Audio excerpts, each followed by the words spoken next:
and I have the pleasure of making introductions. We have such tremendous background. I will use notes because I do not want to either get it wrong, and my greatest fear is mispronouncing names and forgetting credentials.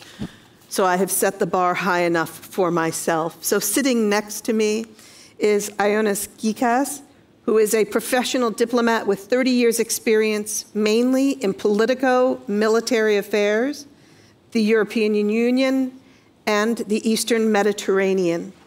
Sitting next to him is Amy Kruse, a neuroscientist, a board member, mentor, and author who leverages her decades of experience in prior roles as an operator and a government program manager to discover transformational companies addressing the largest mental health, brain health, and wellness challenges and opportunities.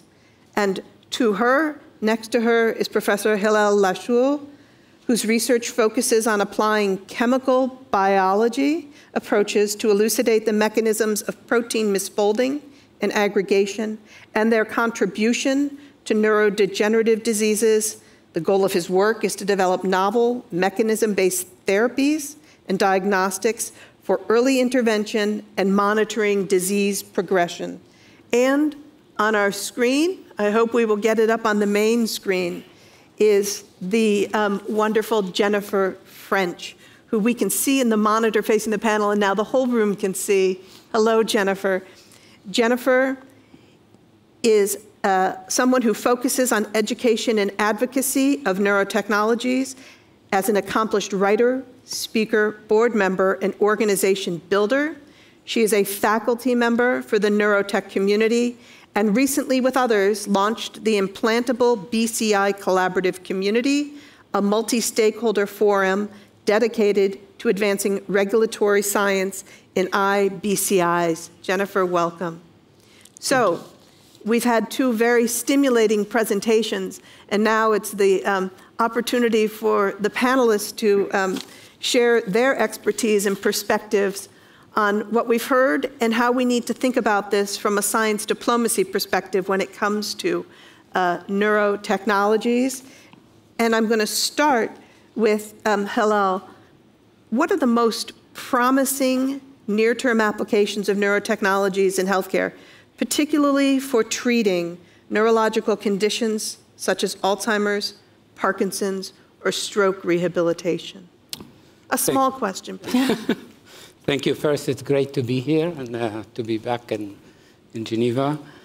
I think if we look at the work that was featured by my colleague Friedhelm and the speakers, you can see that neurotechnology is opening a whole new world of possibilities for treating neurodegenerative diseases. In the field of Parkinson's disease, it's still today, deep brain stimulation remains the most impressive technology that has transformed people's life. And with the advances in brain sensors and neurofeed technology, we're seeing that technology being transformed into an adaptive, using adaptive closed system that makes it more effective with less side effect, but most importantly, more personalized. We've also recently seen important advances in the field of the use of focused ultrasound technologies, with now focused ultrasound offering very effective treatment to treat essential tremor. Over the past couple of years, it has emerged as one of the most effective treatments for that tremor and some tremors of Parkinson's disease. In the field of neurodegenerative diseases, one of the main challenges we face many times is how we deliver drugs to the brain. For example, antibodies are very difficult to cross what we know as the blood-brain barrier that protects the brain from bacteria, pathogens, and toxins. And we are now seeing the use of ultrasound technologies that are able to induce a temporary opening of the brain to allow the desired drug to go in. In the field of Alzheimer's disease, it's still very early. As many of you know, Alzheimer's disease is a slow progressive disease that robs people of their memory, identity, but also severs their connection with the people and the world around them. People are not able to understand what their loved ones feel and what they're imagining and what they're thinking about.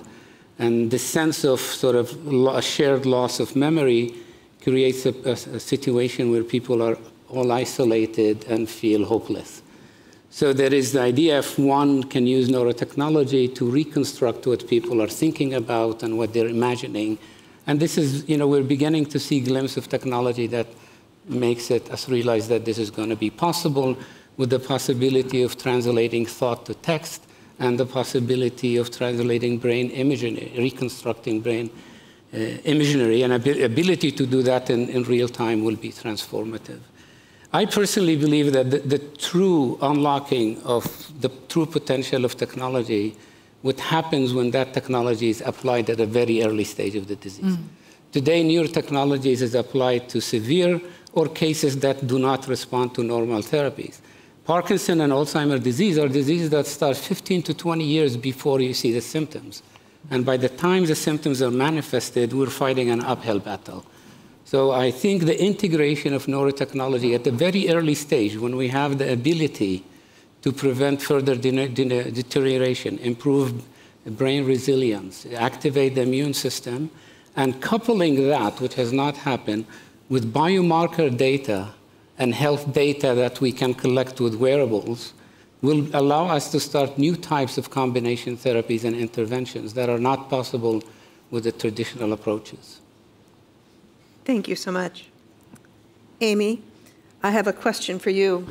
In the research that we've completed at Edelman on trust, we've seen in the last year a rise in concerns about the application of technology in health and a lot of concerns about vulnerabilities, including that it will lead to worse health outcomes and, of course, deep concerns about privacy in all of the data that may be gathered. So with that in mind, what opportunities exist for neurotechnologies to enhance cognitive performance, mental wellness, and human-computer interactions in everyday life in a setting in which trust is declining, not increasing, as the science accelerates? Right. Oh, I got the easy question. Yeah, so first of all, I think that we have seen, so I'll put it in the context of, yes, trust is decreasing, and at the same time, I think we're in a situation where individuals are more and more interested in data about themselves, right? So we have really, started to give over our real estate on our bodies to things that measure our sleep, things that measure our activity, things that are really starting to collect data about ourselves in a way that we can, use and interpret that data.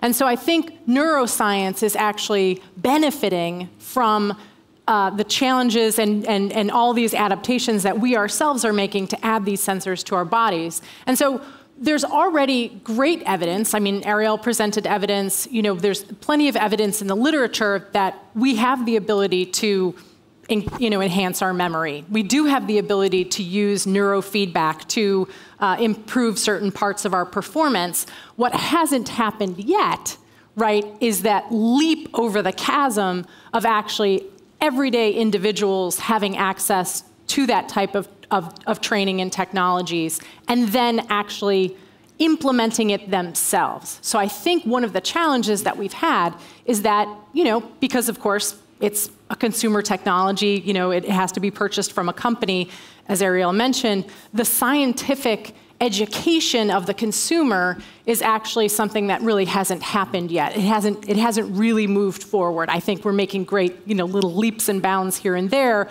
but it really hasn't jumped over that chasm. And so I actually think the opportunity is where individuals understand and are able actually to work with their own brain data in a very personalized way. I think the notion that there is going to be, sort of one app to rule them all, as you sort of mentioned, one solution to rule them all, isn't going to be the case. And I think for true adaptation and use of these technologies, we are going to see the personalization perhaps be the thing that gets us across. On the topic of trust, you notice that in the neurotechnology community and what's happening in policy right now, at least 2 states, as well as 1 country, have published laws around the protection of brain data specifically, right? Not just because of what you can infer from the brain data right now, but because of the evolution of AI and all of the things that are happening with big data, what might become possible to do with that brain data in the future. And so I think, all of these things have to happen sort of lockstep together. Better education on the part of consumers about the value of actually interacting with their brain data, the protection of that data, and the personalization. I think those are some of the things that are going to knit together to make it an emerging field. We have not, although, again, there have been some successful implementations, and there are some successful consumer applications, I do not yet believe we've seen the breakout technology in the neurotechnology space like the iPhone. There's no iPhone equivalent for neurotechnology yet, but it is absolutely the case that I think with the intersection of AI, how sensors are just becoming more wearable, there's going to be a step change in neurotechnology and consumer adaptation. I just don't know what it is yet. Thank you. I think we need only look at the diabetes community to see that personal feedback loop leads to better outcomes. Absolutely. And if we can get things aligned, we can see that application of technology for benefit. Yeah, for sure. And we're the people to do it. So. Well done. By the afternoon tomorrow, you'll have it taken care of. Absolutely. So, Jennifer, I'd like to pose a question to you. And we have to acknowledge that we are not homogeneous in our expectations. When someone has a diagnosis in their family, for example, of Alzheimer's, their interest, their anticipation, their hopes for acceleration change. And so there are different communities now who are at different stages, not only of acceptance, but advocacy for further advancement and access to technologies. And with that, Jennifer, I'm going to pose a question to you. What can be done to ensure that neurotechnologies such as neuroprosthetics and cognitive aids become widely accessible for people with disabilities?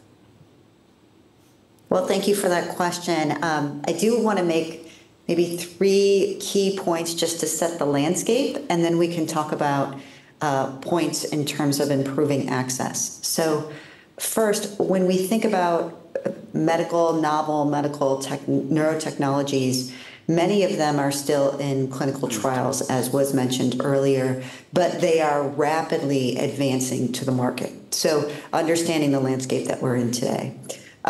There's also another key point of setting the landscape of medical neurotechnologies is that there's something called the dual valley of death, which is the ability for that technology to translate from a lab or only a small cohort of people using them to the marketplace. That is one chasm to get over, as Amy had mentioned, that there's some chasms for or barriers for the technology to advance. But there's a second valley of death that where technologies can fail in terms of adoption, which is clinical adoption. But also when it comes to direct-to-consumer adoption, it's market adoption. How do we get to those widely adopted technologies, as Amy had alluded to, the iPhone? The other key thing for kind of setting the landscape when we think about access for people with disabilities is so many times we think about disability in the medical model of disability, that it's something to be fixed, it's something within the medical community, it's where people live in the medical side of things. But we have to also think about neurotechnologies in the social model of disability. How do people interact with the world around them? How can they potentially, maybe we can't quote unquote cure a disability, but be able to enhance the performance? So I think setting those 3 key points in the landscape, now let's talk about access. So when we think about ways to improve potential access to neurotechnologies, one fundamental area is about really focusing on the end user design concepts. So many times, the user-centered design is something that is thought of at the end when we're thinking about interfaces, but we're not thinking about it early on in the process.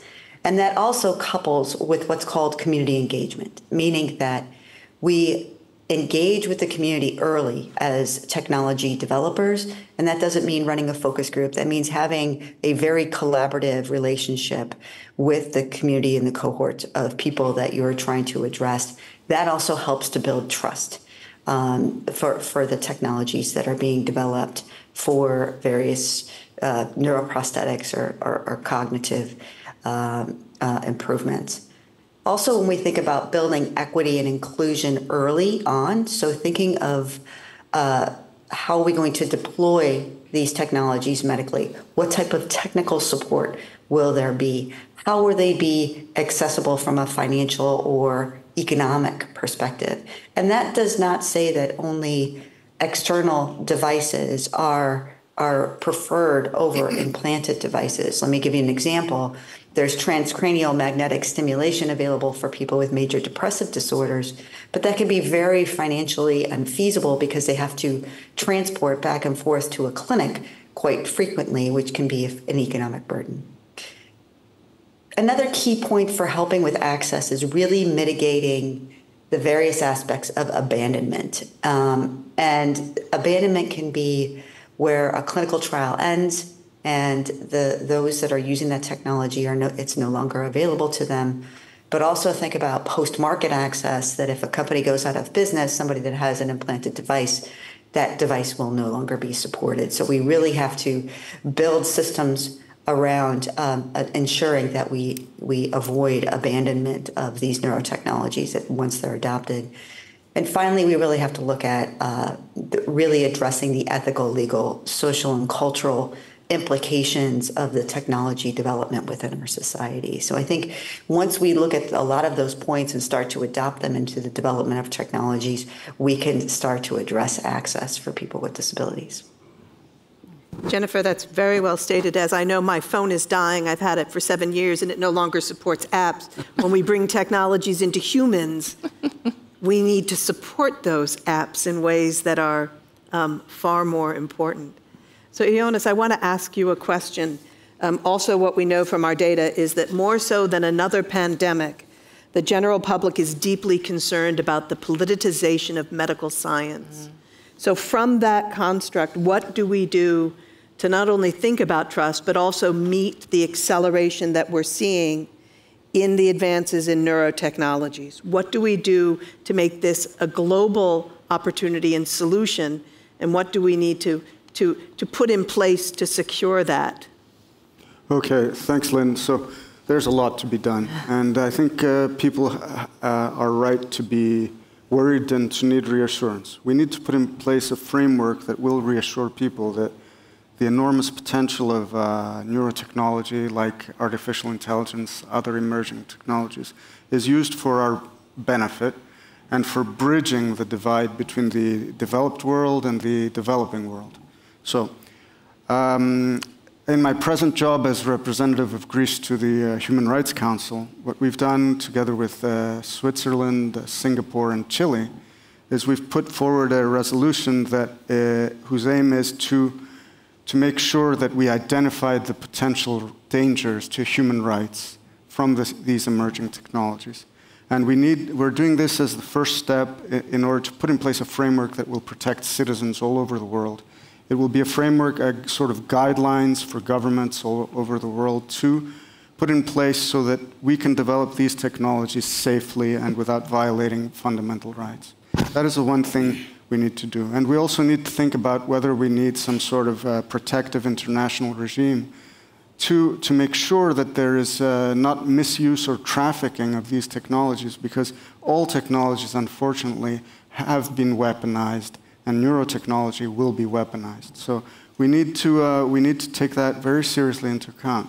And there, the interface between diplomacy, government, and scientists, GESDA, is crucial, because scientists and GESDA need to work closely with governments and alert them in time that there is a need for regulation. Now, the second major point is that how do we bridge the gap between the countries that are developing these technologies and make sure that the whole world actually benefits from it? That's a really difficult equation. And I don't want to be optimistic.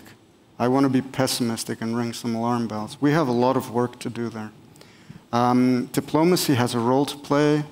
Diplomacy has a role to play in bringing countries together and making sure that there is cooperation so that everybody develops innovation, research, its technological base, all countries around the world. But that's not easy. You know, we had in the EU, we had a shock recently because we had this thing called the Draghi report. I don't know if you If anybody outside the EU has read it, I hope so. It mentioned that the gap, the tech gap between the US and Europe has grown.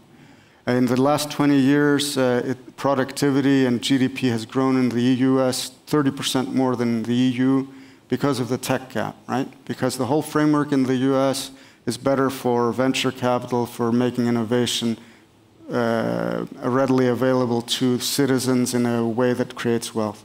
In the EU, it's not like that. So imagine if there is such a problem between the EU and the US, what the problem is between the EU, the US, and the rest of the world. It's very serious. We need to really work hard on that one.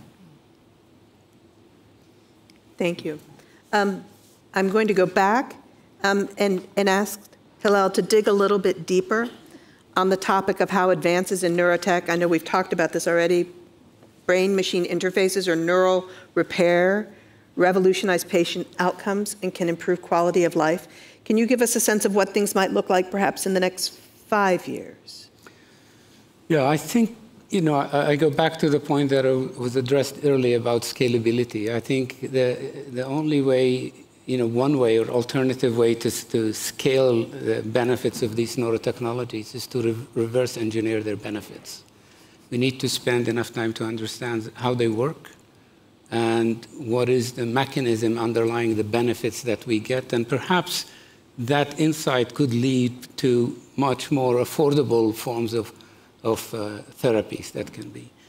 I also want to emphasize that if the importance of introducing these approaches early, with advances that now allow us to target multiple brain regions deep in the structure of the brain, and being able not only to use that technology to interrogate the function of those parts of the brain and understand how they work, but also to collect data from this. If you couple that with wearable devices, neurobiofeed, and supercharge this with AI, and couple this to other health data that we are constantly collecting, I think that's where we can see an impact. Neurotechnology alone is not going to be a solution. When we deal with neurodegenerative diseases, it's the area of my expertise, these are much complex diseases. Parkinson's patients have a range between 11 to 13 different symptoms, between motor and non-motor symptoms. By the time we intervene, when the clinical symptoms are manifested, there are multiple pathways that are acting. So we need to also think of neurotechnology as part of a new form of combination therapies. The other area where I see a very exciting opportunities is the use of neurotechnology and this convergence of this technology to allow us to begin to track disease progression and to track how we're responding to therapies in terms of our cognitive abilities in the context. For a long time, this has been very difficult because we could not predict when Alzheimer's or Parkinson's would discover. But now we're really in the beginning of a new era, and I believe in the next 5 years, we will have the biomarkers we need to detect Alzheimer's disease early.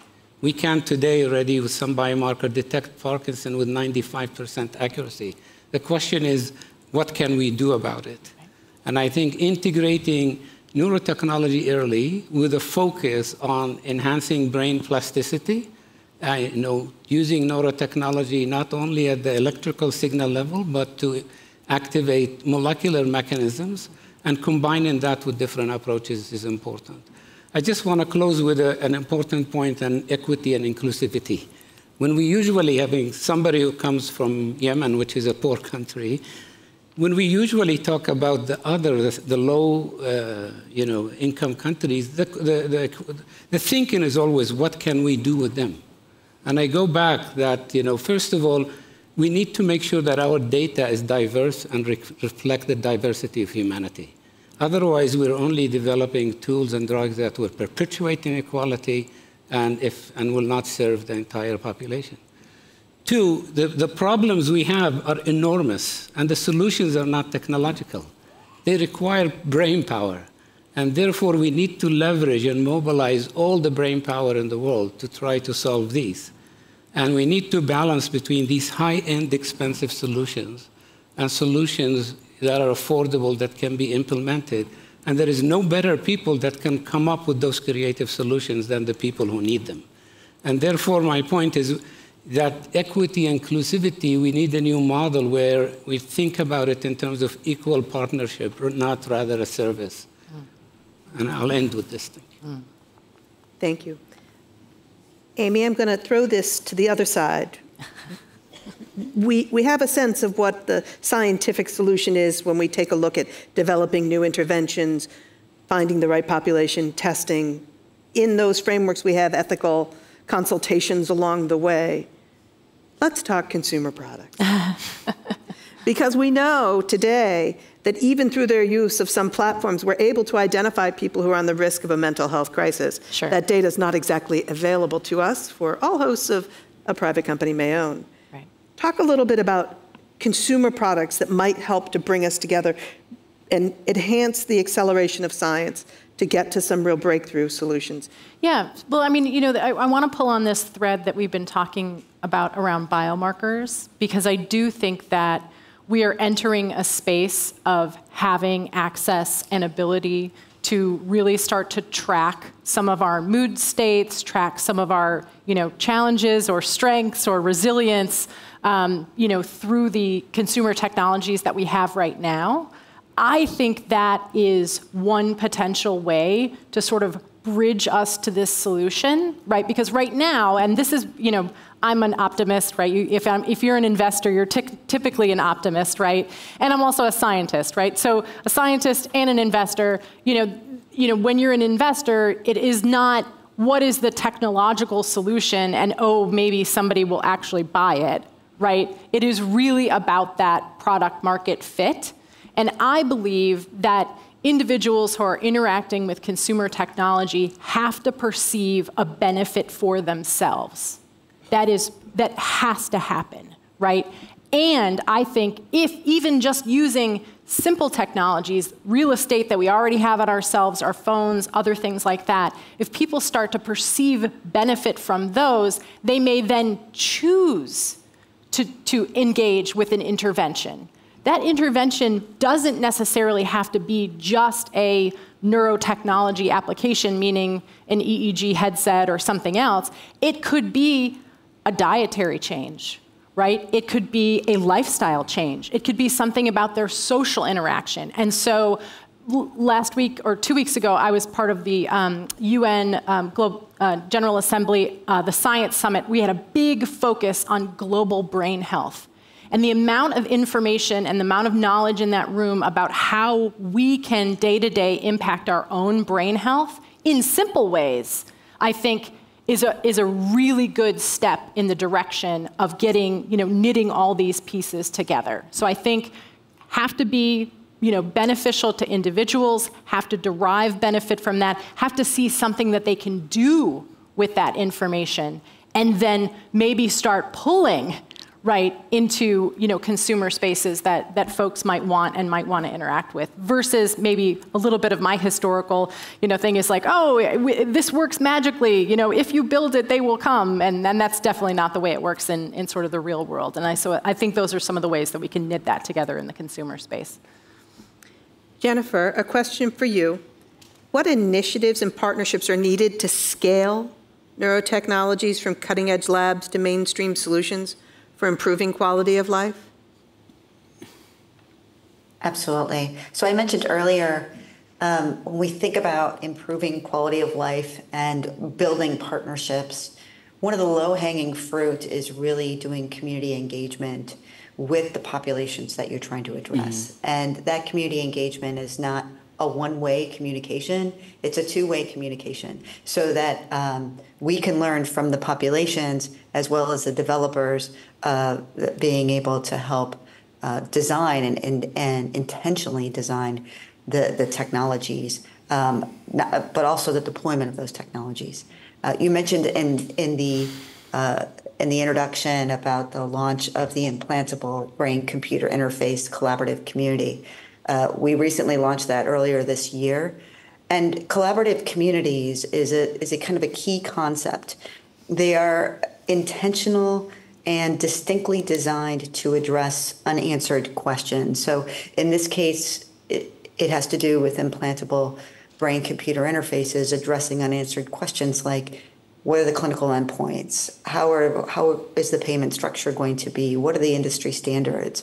So with that, within the collaborative community, within this framework, they are continuing forums where public and private sector members come together, which also includes regulators, federal and other government agencies, working together on a medical device or a class of medical devices to achieve common objectives and common outcomes, and really to solve those challenges that are facing an industry or a class of technologies.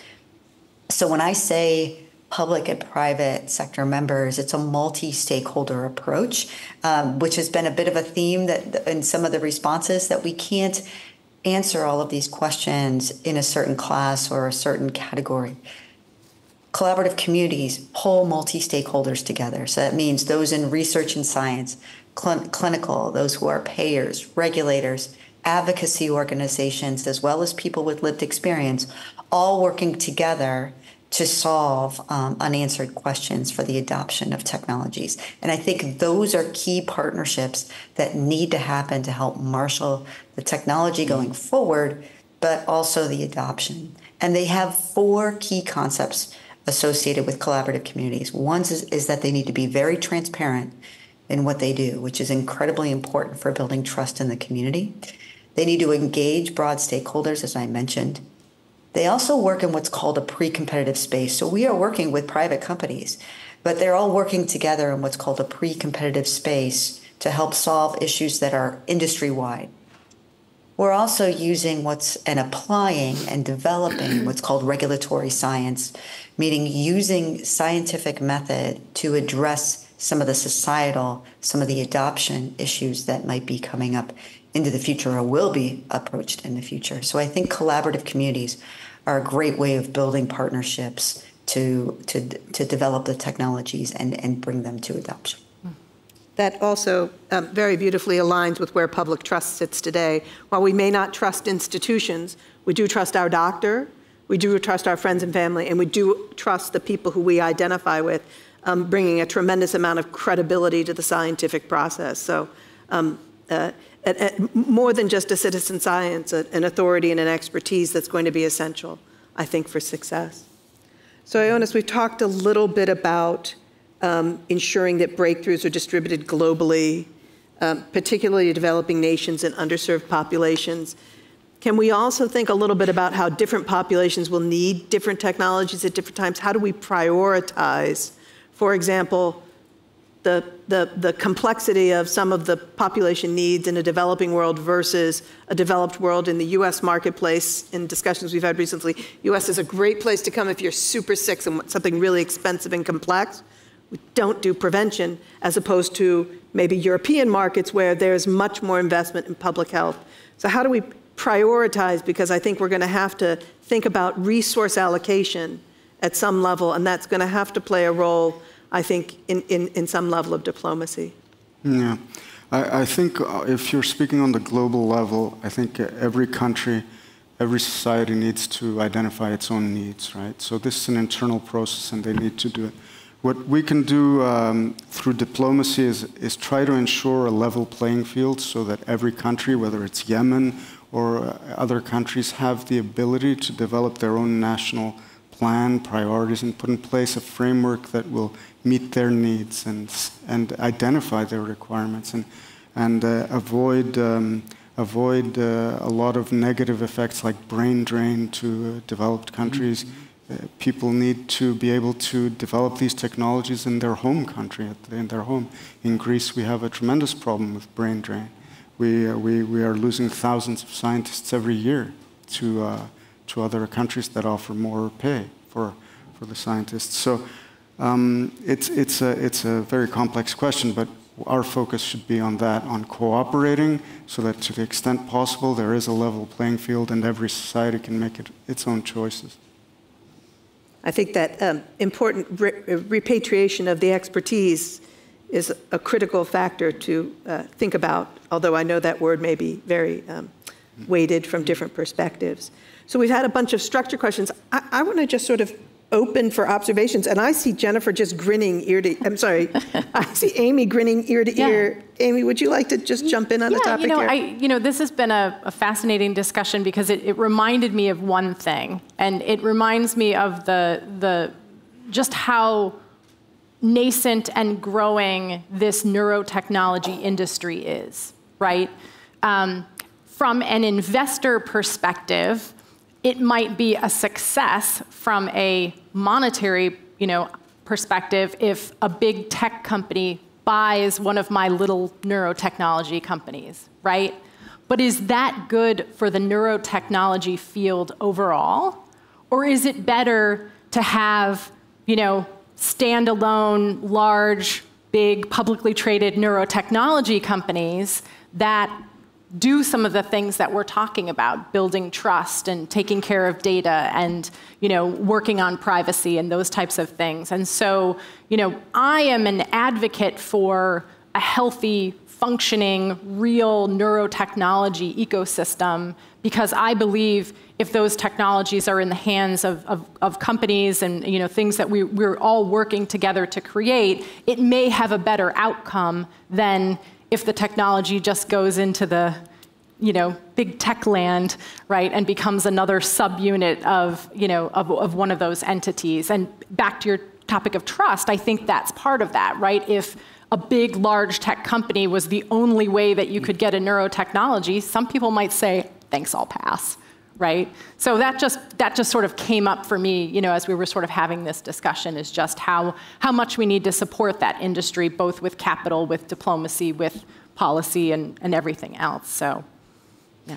Jennifer, would you like to contribute or jump in any way?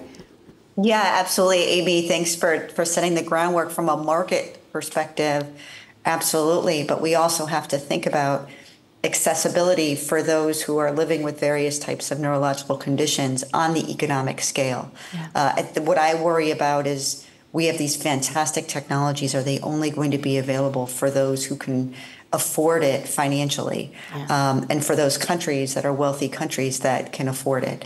We have to think about how do we build in the financial supports to be able to deploy these technologies in areas that might not be as financially well off. And I think part of that is building in the community to be able to address those issues early. And I'm with Amy. I'm very optimistic. I am so excited about this community because I think for a lot of neurological conditions that go unaddressed, these neurotechnologies have fantastic opportunities, but also can help decrease the economic burden of neurological conditions. And I think that's kind of the sweet spot that we need to address as we look towards adoption of technologies. So I think we have time for some questions if we want to open it up and have some questions. I'm watching the stern tick down of the clock in front of me.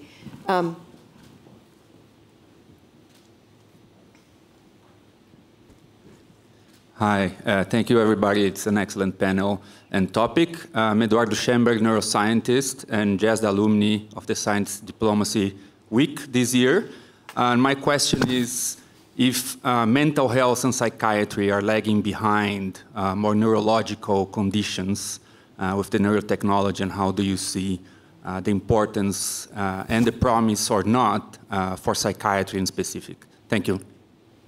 Yeah, I mean, from the investor perspective, mental health is actually one of the things I focus on. I think it is catching up pretty rapidly. I think the heterogeneity that was mentioned earlier has been one of the challenges in looking at mental health using neurotechnology. I think now with brain imaging, the other sensors and modalities that we're talking about, I think we're getting into a place where people both have a little bit more of a handle on the heterogeneity of those conditions in the human brain, and then really accelerating ways to look at that. I do think non-invasive neurostimulation is particularly exciting when it comes to that because of the, now that we're understanding the network nature of some of these disorders, the ability to stimulate specifically, I think is very promising. Could I jump in on that as well? Yeah, please. Amy mentioned earlier biomarkers, and I think as she mentioned that technologies are rapidly moving forward, for psychiatric conditions. I think biomarkers and the ability just to do the diagnosis, doing a proper diagnosis of psychiatric and mental health is incredibly important. And that is groundbreaking in terms of those living with various types of conditions. One of the big hurdles is just simply getting diagnosed. Yeah. And we may have time for one more question. I know there had been one in the, now there's a, please. Okay. Thank you. Ricardo Chavarriaga, neuroscientist and researcher on responsible innovation on AI and neurotechnology. Also involved with some of the GESDA activities in the field. So I wanted to come back to this point on what is an appropriate environment to promoting innovation that ensures access and equity. And there is this format of having like a one big tech company that may not be the best for gaining trust, but the same format of having big players that can fund these clinical trials is the one that actually fuels the pharmacology industry and a lot of the medical intervention that we have right now. So we have this, we don't really have the possibility of saying these can be driven by a large amount of smaller scale companies if we really want to get neurotechnology at scale. So what can be the mechanisms to have a healthy environment that combines large players that can invest large amounts of money to support the research and long-term investment, while at the same time not falling into the trap of having a few that decides what is the future of technology and who has access to it? You go ahead. No, go ahead. Yeah, I think, when it comes to, we have a lot to learn from, equity in other fields, vaccines, and we've seen what happened in the COVID. I think when it comes to building partnerships to promote equity, it is important that these partnerships are built on a win-win proposition, for the companies that are involved and for the people who are set out to benefit in order to ensure long-term sustainability. I think where people in sort of the low-income or low-resource countries are very sensitive to the issue of that people are coming to this part of the world just to test things. That's why engagement of communities early in the development gives them a true sense of partnership and a sense of ownership for them to take the risk, for them to invest in accelerating development of their ethical and regulatory framework to allow us to do things there in an appropriate manner, but that cannot be done here, for example, in big countries because of very fragmented healthcare system and things. So I think that element of partnership and sense of ownership is very important in building these. It's not purely the finance. And I think the other point is about, a partnership thing that will help build local capacity, so that the local communities are build capacity and resilience and enable them to prepare for future, challenges. So we've come to the end of the session, and I want to just close on a few points. I'm reminded that the smartest person in the room is the one that knows what he, she, or they don't know. And I am pleased to know that I know less than when I came in, which makes me smarter.